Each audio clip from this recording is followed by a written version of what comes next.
Hey guys, it's Steven with my tool review. Today I'm going over the Milwaukee M18 FUEL Multi tool slash oscillating tool. This is a tool that you will see in the low voltage field.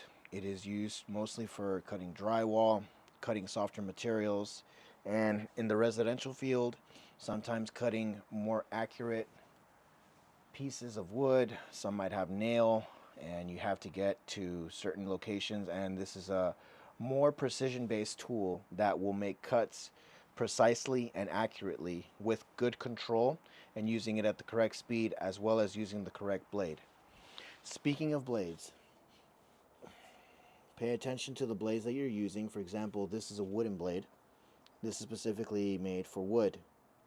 You want to pay attention that you're using the correct blade and the correct speed setting on the tool to make a correct cut. If you have this, for example, if you're cutting wood and you have this on a higher setting, this thing is going to vibrate so fast it's practically going to burn up and eat up the blade.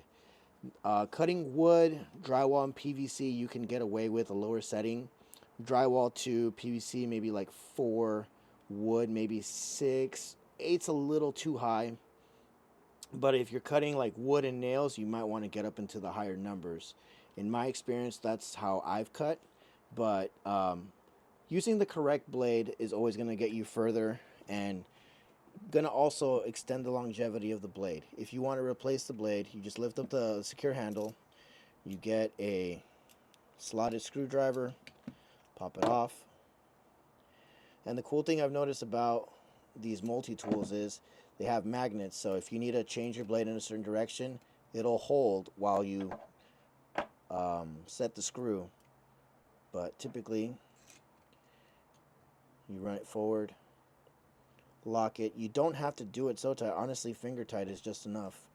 And lock it in place and you should be good to go. Now, you can do this one-handed or two-handed. Obviously, two-handed is the best way so that you're getting a more precise cut. But this is a very important tool in the low voltage field. It doesn't require a big battery. You can make really a lot of cuts with like something like the 3.0 battery. We typically use the 5.0s on the job site. So it'll last you way longer with the 5.0, but at the same time, it does get a little bit heavier depending on what you're cutting. Like if it's above you, it might weigh a little bit more than a 3.0. But overall, this is a great tool in the low voltage field. Again, for more precise precision cuts. And yeah, that is the M18 FUEL Multi tool.